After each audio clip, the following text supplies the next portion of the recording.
Brown o kunlaya na ang duag sa mga tanom kang nagabangag na ang talamnan sa probinsya sa Iloilo Patimaan nga malala na ang tig-ilinit nga na-eksperyensyahan subong.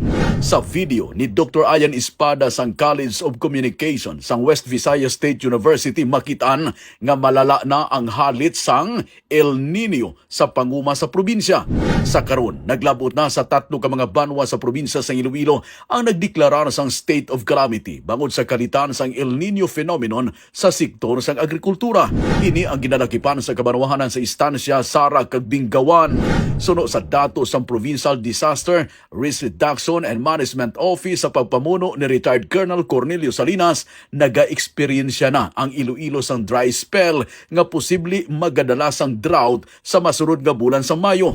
Nagdangat na sa kapin 9,000 ka mga mangunguma ang apektado sang El Nino, samtang yara na sa 600 million pesos ang kalitan sa agrikultura bangod sang malawig nga tig-ilinit.